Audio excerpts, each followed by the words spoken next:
Good day. Welcome to the Cory Morgan Show. It's my weekly platform to rant and rave and turn your ear on what's got me worked up day by day. Plus, of course, I don't want to expose you to just a 45-minute run of me going on. I have interesting guests and others to pitch in, along with news updates and other such goodies. This is a live show for a lot of you anyways. If you're watching live, hey, use that comment scroll. I see Mr. Stanley and Paradoxy already in there. Send questions my way, the guests' way. Chat with each other. I appreciate it. I like seeing that moving in there. I won't necessarily read them all out, but I do see them all, and it helps keep the discussion along. Just stay somewhat civil, guys. You don't have to go too far off the handle. We've got X for that. So today I'm going to have Councillor from Calgary, McLean, on. We got some big things to talk about. I mean, I understand there's a lot of listeners and viewers outside of Alberta, but municipal issues are big across the country. We're all paying big prices for them. I see one of the blunt comments, and I'll address it, and it's a good one. I was talking about that before the show from Mr. Stanley, saying, what the hell did you do to your hair, Cory? And you're right. I kept putting off getting it cut. I tried gel on it today, and it didn't work out with the crap. So yes, I'll get the bloody haircut next week. I hate getting my haircut. It's a pain in the butt. Either way, yeah, deal with it. It's what's coming out of my mouth rather than what's coming out of my head that's important today. So let's get on with what's got me worked up. And as you saw in the title, we're talking about monkeypox.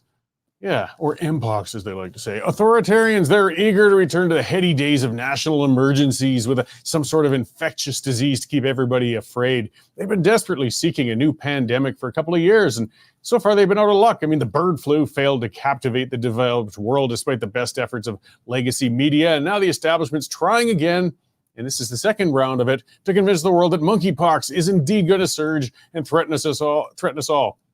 We can't go a day without seeing a news item on monkeypox and the threat that it allegedly presents. But the statistics just don't justify the attention it's garnering. I mean, monkeypox came and went a couple of years ago, but it had very little impact. There's now apparently a new strain we must watch for. Yes, of course. Doesn't it sound familiar? The new strain. Currently, the number of people diagnosed in Canada with this new strain is 0. Whether you're looking at the old strain or the new strain, the death count in Canada for both strains remains consistent at 0. You have as much chance of dying of monkeypox in Canada as you do of leprosy, but you wouldn't know it from watching the news. Like I said, we're supposed to call it Mpox, since monkeypox is apparently insensitive to monkeys or something. I'm going to keep simple and keep to the term monkeypox. I don't think too many monkeys read my columns anyways. All that said, monkeypox does exist. It does sound like a nasty disease to catch. Even if it isn't fatal, it's going to make you pretty sick, and your body could be covered with oozing lesions that might scar, kind of like chickenpox. The news is also warning us that monkeypox could come without symptoms. So how they know that remains a mystery, because people without symptoms don't get tested for monkeypox. But I guess that's somehow the experts know. Sounds familiar again, doesn't it, though? Asymptomatic COVID, I mean, that swept the world as well. Diseases have become so sneaky we can't even tell that we have them anymore. Now, part of the issue with monkeypox is that it's being predominantly spread among the gay male community. That adds a political sensitivity element to the whole issue, which tempts folks to try and claim this disease threatens everybody because we don't want to offend anybody. But that's a dangerous and stupid approach to take with an infectious disease. That approach to a novel disease was done before, and it came at a cost of untold lives. You got to remember, for those of us old enough, when AIDS first came upon the scene in the early 80s, the first reports were blunt. And it was pretty frightening. A new disease was sweeping the gay male community, predominantly in California, and it was fatal. It was called gay acquired immune deficiency initially. Yeah, GAIDS. And it was also referred to as the gay cancer. I'm pretty insensitive, but it really got to the point, didn't it? Now, the word was gay was dropped, and the term AIDS came from there on in. But as it became evident how horrible and dangerous this disease was, the strategy became one of trying to tell everybody that they were at risk for it. When I was in high school in the 80s, we were told that it would sweep the heterosexual community. Within years, we'd all know somebody with AIDS. It was a frightening scenario for those of us entering our 20s when we were approaching our peak promiscuity. And thankfully, the warnings of the transmissibility of the HIV virus were greatly exaggerated. The disease wasn't that easy to transmit through conventional sex. And while the spread was devastating to those impacted, it certainly was. You can't understate that. It remained predominantly within the gay, male, and IV drug-using communities. That said, again, we can't understate it. It killed millions of people and is still killing people today. But what if instead of pretending the disease was hitting everybody equally, we'd set aside political correctness and targeted prevention and treatment toward the communities that were hit worst? Good lives have been saved if more outreach was directed to the gay, male, and IV drug-using communities rather than pretending it was a risk for everybody. Resources for diagnosis, prevention, and treatment surely could have been better utilized and more effective if they'd been directed to the areas where they were needed most. Instead, our medical experts and social services were running around trying to tell heterosexual high school kids that they were at high risk when they weren't. The disease never spread as they said it would, but the fear sure did. Now, monkeypox isn't the threat that the panic porn pushers are trying to make it into, but it still can be terrible for those affected. But let's not repeat the errors of the 80s and succumb to political correctness rather than being guided by medical reality. Again, this is being predominantly spread in the gay male community. If we want to prevent it from spreading and harming people, let's target prevention, diagnosis, and treatment to the communities most likely to be hit. It's not a slight against the LGBTQ community to do this. If you really wanted to harm the community, I can't think of a better way than to pretend this was a widespread problem outside of the community and spread the resources too thin all over again. The left loves to how we'll follow the science when talking about policy issues. Well, it's time we set political correctness aside and follow the science when it comes to dealing with infectious diseases. Okay, that's what's got me going. Monkeypox kickoff for today. Let's see what else is happening in the news outside of infectious diseases. We got our news editor, Dave Naylor, in studio. How's it going, Dave? It's going well, Corey. Yeah, I was watching TV last night, and the commercial came on for the world's most interesting guy. You know what I'm talking about? That old series, yeah, it was for a beer or something. Series, yeah. And I'm thinking, no, Cory Morgan is the world's most interesting guy. Right? A lot of people don't know, before you became a world-famous media superstar, you had a series of other interesting careers, including that as a gold prospector. And I understand you went back to your roots a few weeks ago. I did. We went out. We hit the, there's the pictures. We went out by Kamloops there and dug some gravel and moved some and we found a few tiny flakes of gold. With a few hours work, I got almost like $20 worth of gold out of there. I used to have claims. It was quite fun. I never made much money out of it. I was going to say, what's the biggest nugget you ever found? Oh, I don't know. It was barely measurable. We're talking a tenth of a gram sort of thing going on. But it was enough to make me excited to see that literal flash in a pan anyway. Yeah, exactly. And then your beekeeping is producing award-winning results already. It is now officially award-winning. Yes, it was on a whim. It was Jane said, we should, because they produced so much honey this year, so you should put some of that into the county fair. I mean, the Millerville Prentice Fair is actually a very big one, and we entered it. So what the hell? I could give them a jar. And we came in third out of it turns out it was like 9 entries. So yes, now it's award-winning honey. So we're going to, of course, have to triple the price from here. Does it have an official name? No, just honey from the Morgan house right now. That's why marketing is more Jane's department than okay. Well, yeah, you kindly gave me some. I've got on my desk, so I'm looking forward to that. And not only that, Corey, but you're even leading off the website at the moment with your column on sort of a warning for BC Conservatives not to make the same mistake that we did in Alberta, which led to the election of the NDP government. And they need to get together and not split the vote, I assume, is the point of your column. I haven't had a chance to read it yet. Or even along the lines of, I mean, I know they're not going to merge at this point, but the supporters have just got to understand there's only one that's got a realistic chance of winning this. Move on to the other guys, because otherwise you're just getting 4 more years of NDP. We figured it out the hard way. Hopefully exactly. And we actually had a poll yesterday showing Rustad's 3 points up now. Yeah. Which is utterly amazing to me. Also is a story on roadkill, Corey. Yes. Roadkill, provincial roadkill. And the stat that stood out to Sean Polzer was snakes. I hate snakes. And a good snake is a dead snake. So a couple years ago, there were only 2 reported roadkill snake deaths. Last year, there was 8. This year, we've got 400 already. So who can explain that? We've got a story on Crazy Fred Hahn. He's the national CUPE leader and rabid anti-Israelite. He had a run-in with Ontario Labour Minister yesterday, and the Labour Minister put him straight, and they got into a finger-pointing argument, and you can see that excitement on the website now.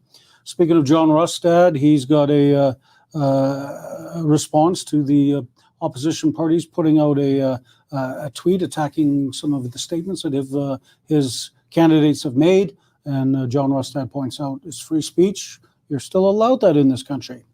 Ford has become the latest automaker to hit the wall, I guess, with EV manufacturing. They've taken a $2 billion hit on it, and they're scaling back a whole bunch of production. We've got Premier Smith firing back at that University of Alberta professor who mocked her for touring, quote, white-only Alberta. And your columnist colleague, Linda Slobodian, has got a good piece on Nenshi and his, what he called a gut punch reaction to reading about Danielle Smith's looming imposition of pronoun policy in the province. So Linda's stuff's always great. Linda's stuff is always good. I think she's one of the best in the country, and we're very lucky to have her. And so that's what's going on now. Great, a diverse mix of stories going on out there. Yeah, from roadkill to politics. I mean, we get everything, Cory. Well, I'll let you back into digging into it. I hope you don't run into any of those snakes between here and your desk. And, well, you'll hear the sharp scream and then the thud of my body hitting the ground. Dead from a heart attack. Well, we haven't seen any in the office yet, so. No, thank goodness. All right, well, thanks, Dave. I'll see you after the show. Thanks, Cory. All right. And as you see, yes, lots going on, lots breaking. And I mean, this stuff's coming out. We are a news organization. Those stories are being posted as fast as they are breaking. We've got a great crew in there in the newsroom and across the country. The reason we can do that, guys, though, is because you've subscribed. And this is where I got to nag you and remind you, though.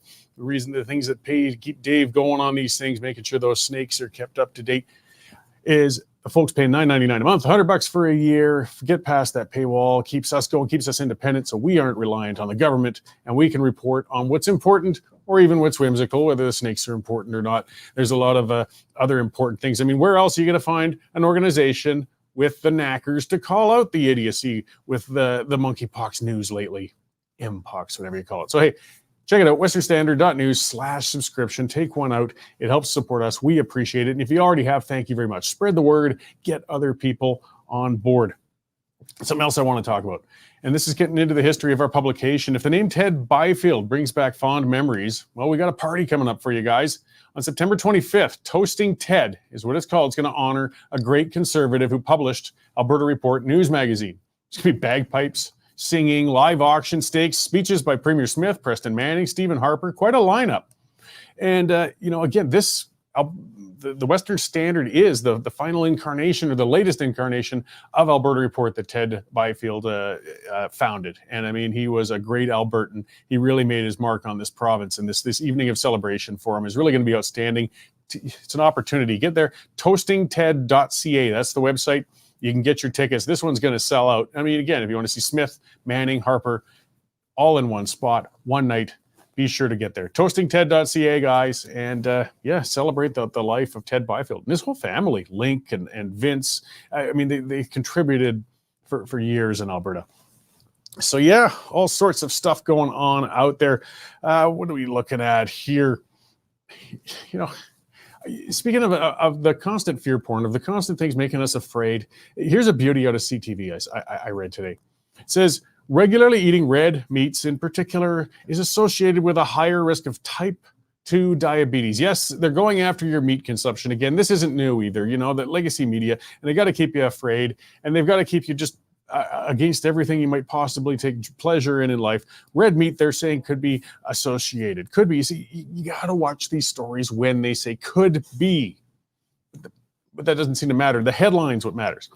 You read into the story, you get farther. Here's a sentence from that story. The study was observational, so the researchers couldn't conclude that the consumption of meat was the direct cause of the diabetes. So in other words, they're guessing. We kind of sort of might think that red meat is leading to more type 2 diabetes. I mean, the reality is, I think with a lot of health issues, I'm not a doctor, I'm going to limit the amount of health advice I give. God knows I'm not going to give hairstyling advice. It's being within reason, keeping your consumption within reason. And if you have too much of anything, it's not good for you.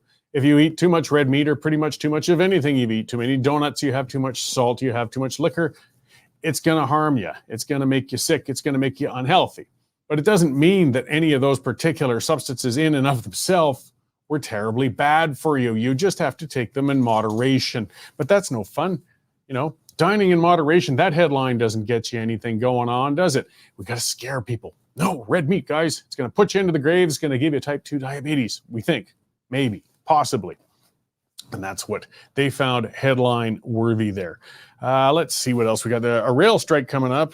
That's a beauty on it. Sean Polzer is going to come in a little while. I suspect he'll have a little bit to say about that. And that's something we've got to be concerned about.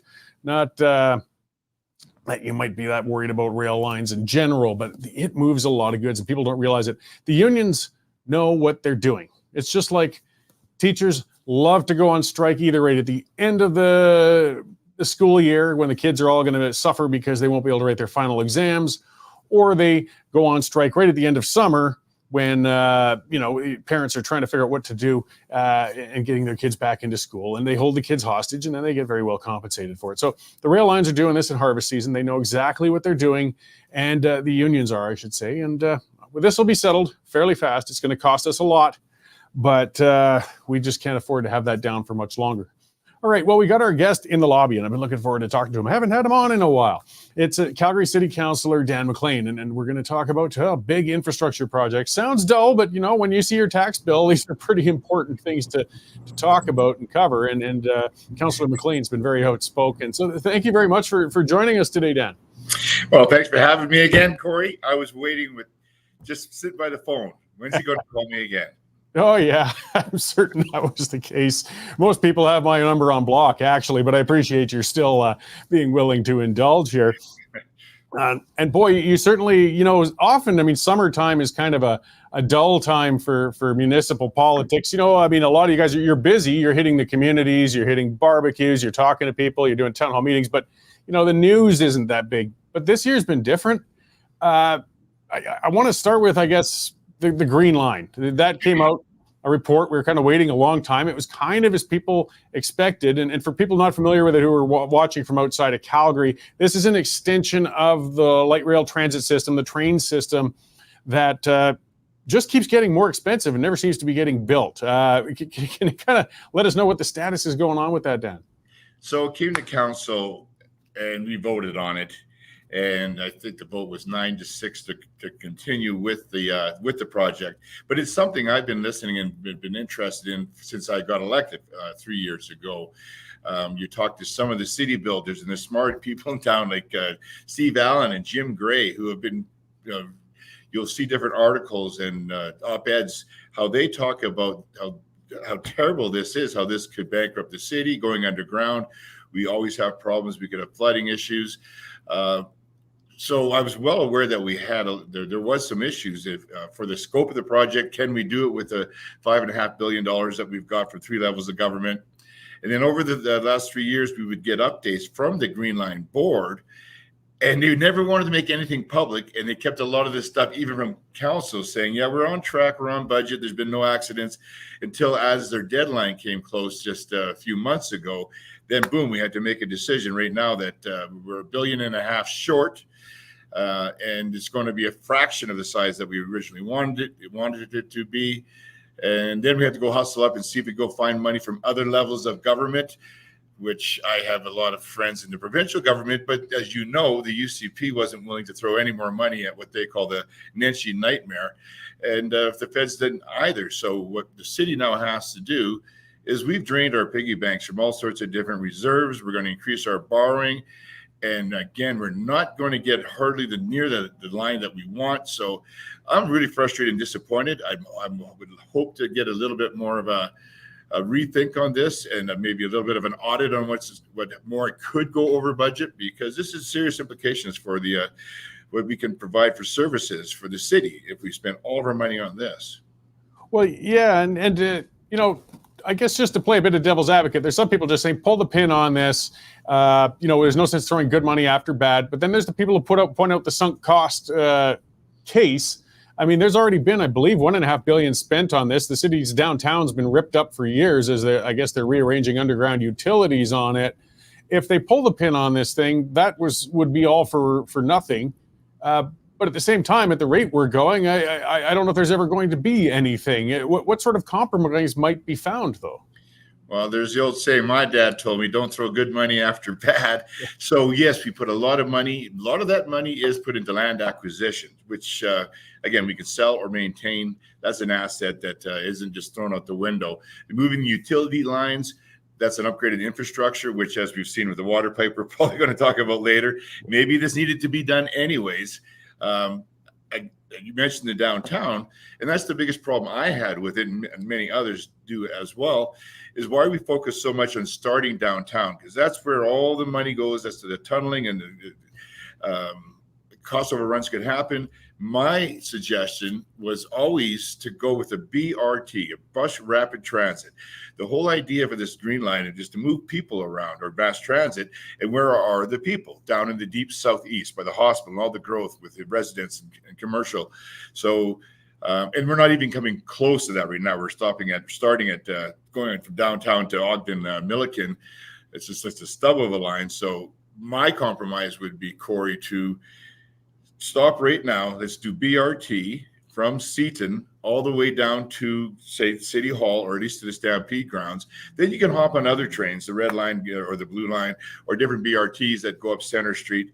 And we could accomplish probably all of this within budget. And that's usually the way we do things, is you start off with a bus, and then you increase ridership, then you go to a bus rapid transit, and then you go to light rail. So I think we're skipping a step here. And again, it's going to cost a lot of taxpayers' dollars. Yeah, so for big infrastructure, long-term planning too, cities have changed. Like, they've changed dramatically this last decade. COVID sort of taught us that. A lot of people have learned they can work from home, and they've stayed working home. Like, downtowns aren't what they used to be. Downtown Calgary isn't. No downtown is. We don't necessarily really have that need to pile such a large population into a populated center as we used to. And getting to the outlying areas, like, maybe we might want to start looking at designing cities to accommodate more complete communities in the suburbs rather than focusing all the time on downtown. I completely agree. There's a ideology that's present around this city council, the majority who are all against suburbs and growth, out in our growing areas where people want to live, where we have new communities, we build it with density and amenities and everything you need there, right there. And they've just really focused on this mass transit. Is you've got to go transit. If we're going to increase the residences downtown, which we are doing with office conversions, well, they're already living down here. And not only are more people staying at home, in 10 years, by the time this thing is built, technologies are going to change where maybe this is outdated. We have self-driving cars on the market already. A robot van's going to come by and pick you up and run you across the whole city. Who knows? Maybe we'll have flying cars by then. That's what I've always been waiting for.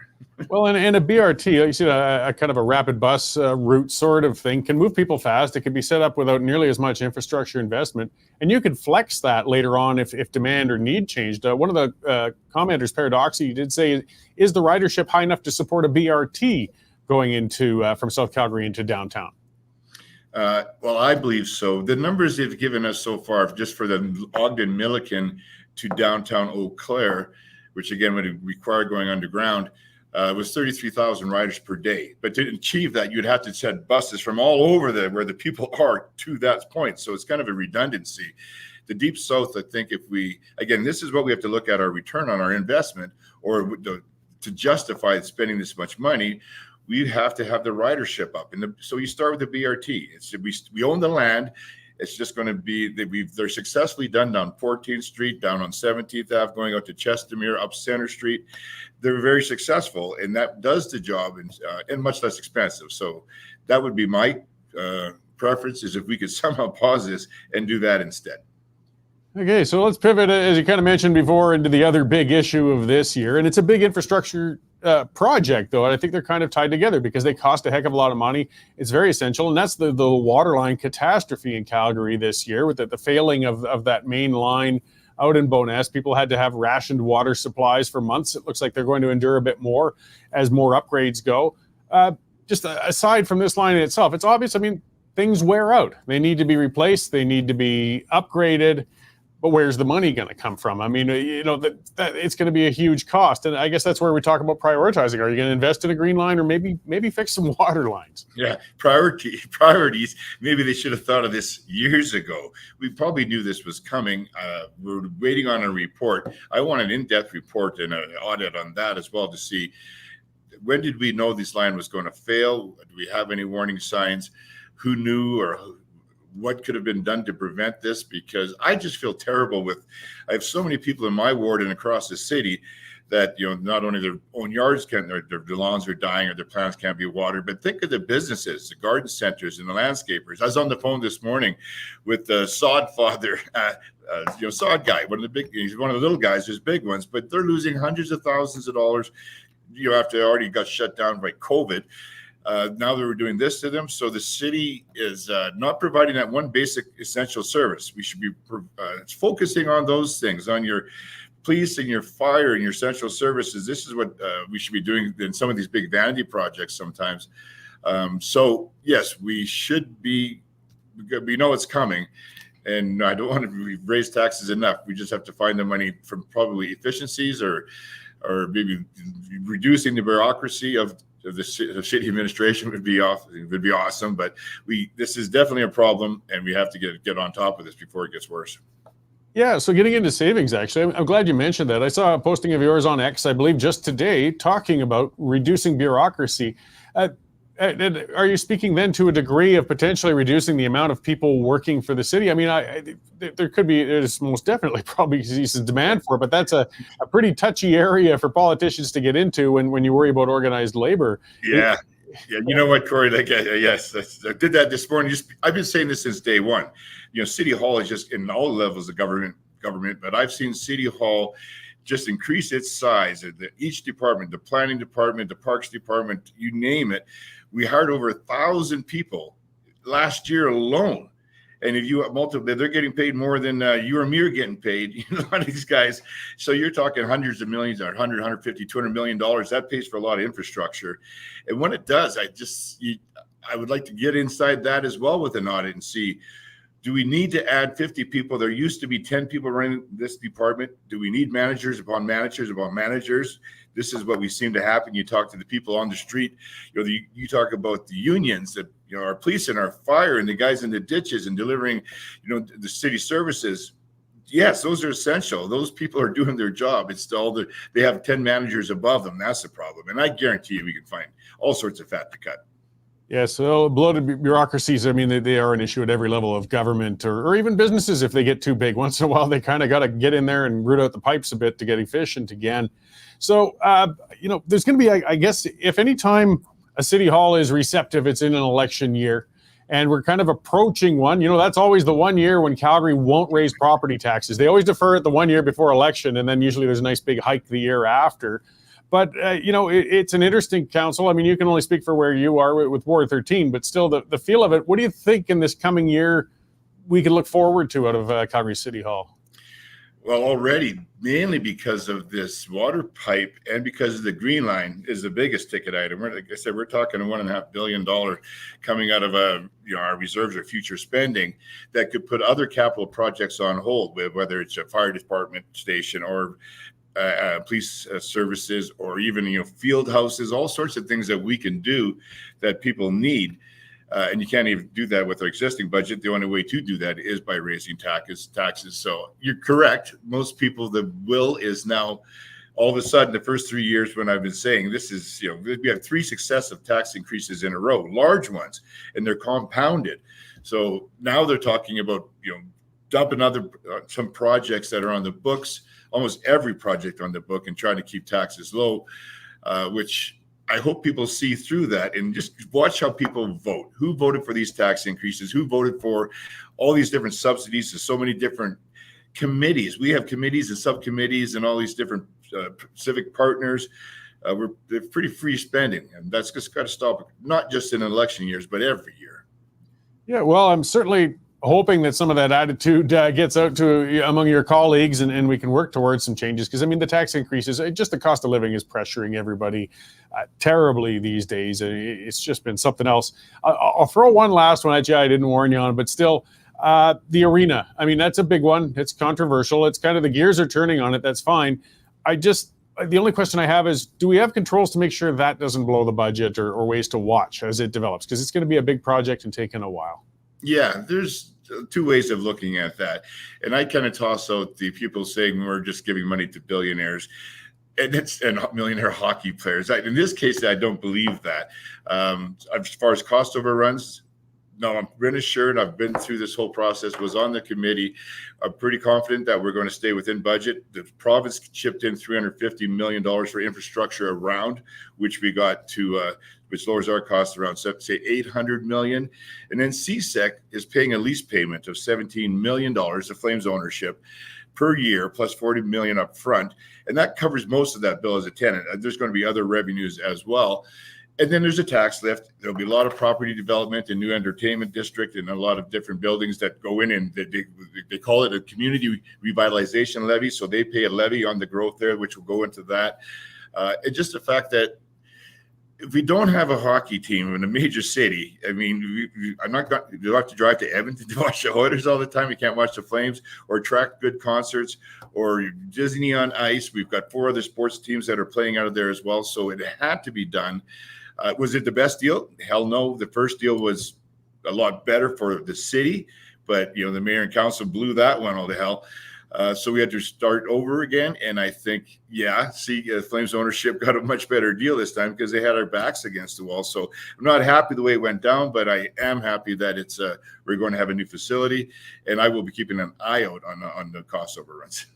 Well, great. Well, I appreciate you keeping an eye on things and coming on to talk to us today, Dan. I'll let you get back to that tail end of August. I know you've got a heck of a year to look forward to. Before I let you go, I guess where could people, reach you or see what's going on out there?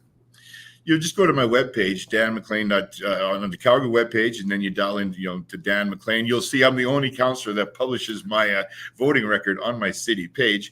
I think everybody should do that. We do have an election coming up, like you said, and there will be a whole different aspect with political parties. We'll see how that unfolds, but I just really encourage everybody to look into the research and what your councillor and local area councillor stands for, what their platform is, and make sure that they hold them accountable so we get a little bit more fiscal responsibility and some more common sense down here at City Hall.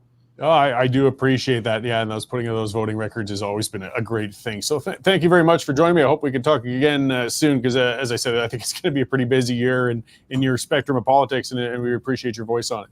I appreciate your work you do as well, Cory. Great. Thanks, Dan. Okay, bye now.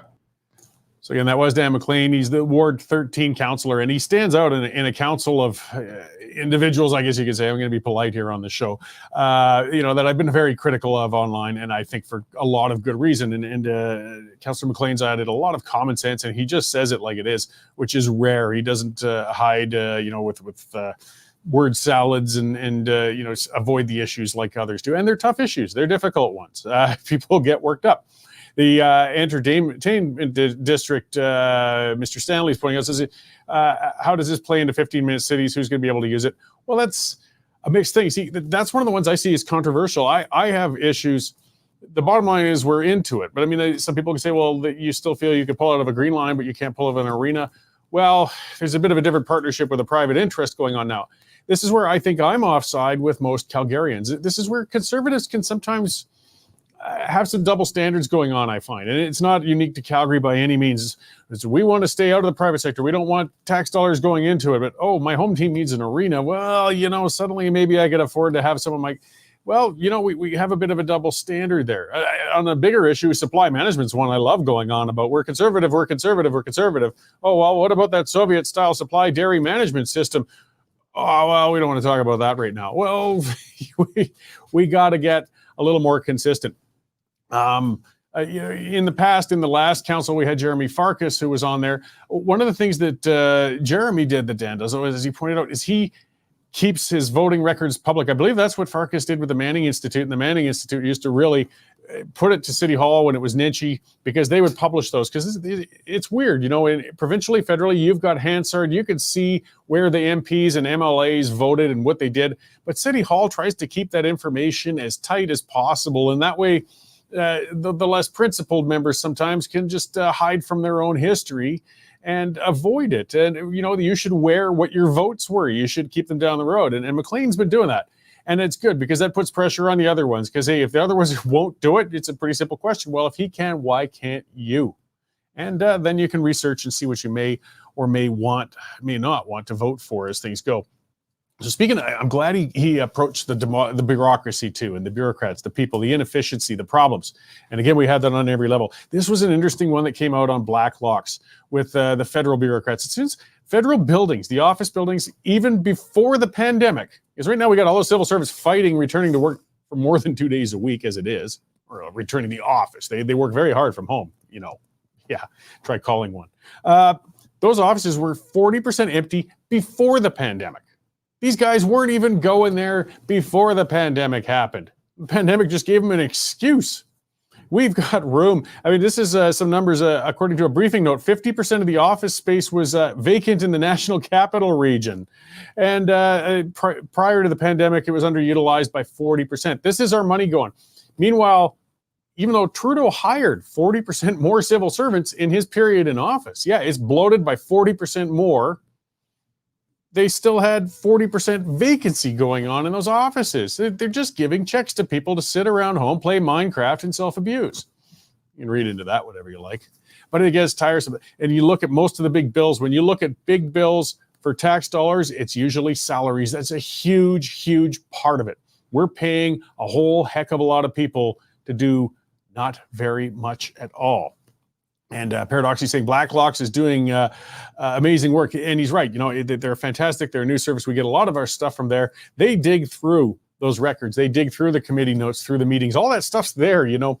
What the government does is it I never could get that word, obfuscate. Either way, they bury their info, baffle with BS. They stuff it in there, in reports, in long, boring things.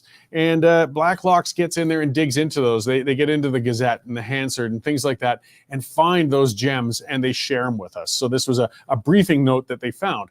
But boy, think about that, 40% empty. Prior to the pandemic and for years, would any, well, there's some pretty bad private businesses out, but most private businesses, would they sit with 40% of their facilities empty for such an extended period of time? Of course they wouldn't.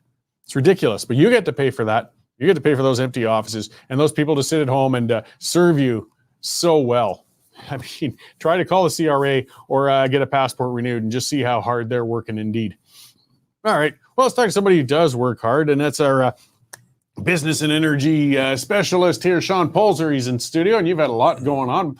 Boy, all kinds of things between the rail line and energy news and 7-Eleven and yeah, there's been no shortage of business news to go around. It's hard to kind of pick out some of the highlights. Yeah. So, well, what do we got going on? What's burning a hole through your laptop today? Oh, well, you know, we've the ongoing saga of Harley Davidson. Oh, yeah. And Robbie Starbuck down in the States, the DEI crusader. I think he was a former Republican candidate, either during the midterms. I think it was for Congress. Anyway, so he has been putting pressure on Harley Davidson. And it coincided with the Sturgis motorcycle rally down in South Dakota. I don't know if you know what Sturgis is. Yeah, I do. Actually, yeah, it's huge. It's like 500,000 bikers descend on a small little town in the Black Hills, and 90% of them are riding Harleys. And apparently they were none too pleased with Harley Davidson this year. And on the final day of the rally, Harley caved in, wrapped up, and put out a statement, said that they are abandoning their DEI policies and inclusion, and will no longer support pride rallies for 12-year-olds and the like. So, well, it's funny with the whole trend of these companies going into DEI and woke causes and everything. I mean, it's been all companies kind of. I think what we're seeing though is where it's crumbling is the misfires where there were companies that most definitely their customer base weren't the woke types. I mean, Bud drinkers, John Deere, tractor purchasers, and now Harley Davidsons. These aren't downtown latte lapping hipsters that these guys are annoying. These are bikers, farmers, and beer drinkers. Well, and that's absolutely correct. And, the one thing that they have in common is that they're all Fortune 500 companies. So, Mr. Starbuck, he's only on number 3. He's batting 3 for 3 now, but he's got like a whole long list to go. And we're all just kind of sitting here waiting on our see what the next one is going to be. I don't know. Like, what do you think? Pepperidge Farms. I mean, I haven't watched that closely. Even some of the smaller companies, but I don't know if you could directly correlate that with the going woke thing. But Bed Bath and Beyond. I mean, they're up fiscal Crap Creek and a few other large outfits. Though I mean, that could be related to retail having a hard time and things like that. But they were very woke companies, and they're doing very badly. Well, and they're also kind of targeted to specific demographics. Like so, Bed Bath and Beyond, you could say suburban women, the kind that in the American election right now are, kind of leaning away from some of these woke things for themselves, right? Yeah. So maybe there's sub-demographics going on in there. It's interesting to watch. and also whether or not it would happen up here. I can't even think of what would be a great Canadian company that would be. Oh, it's Tim Hortons. I mean, but they've had little things that have happened, but they haven't really gone overboard with the woke that much, or not that we've seen. I mean, they do little things every company does now, but yeah, that would be an institution to come down if they somehow stepped in it. And then, of course, we've got the pending rail strike Yes. midnight tonight, Thursday. I live in Bowness, so the trains come screaming through the river valley there. So I might be able to get some sleep tonight, hopefully. But So somebody sees a bright side. Hey, it's only $1 billion a day in goods, but damn, I'm going to get a good sleep. Okay, well, that's good. Well, I'll know if they're actually locked up. That's how to find a silver But line. there's a lot of different angles on that one. Mm-hmm. So got a story just going up right now about propane. So 96%, 97% of all the propane produced in Canada comes mostly from the Edmonton area, but Alberta and Saskatchewan.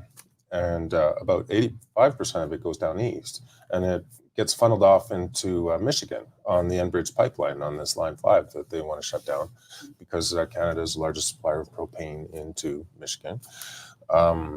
Quebec, about 85%. Quebec used a lot of propane, I believe. It's its backup power system because it relies so heavily on hydro, right? Mm. So whereas in Alberta, like hospitals could use diesel fuel, in Quebec, they're all geared up for propane, and they've only basically got about a week's supply.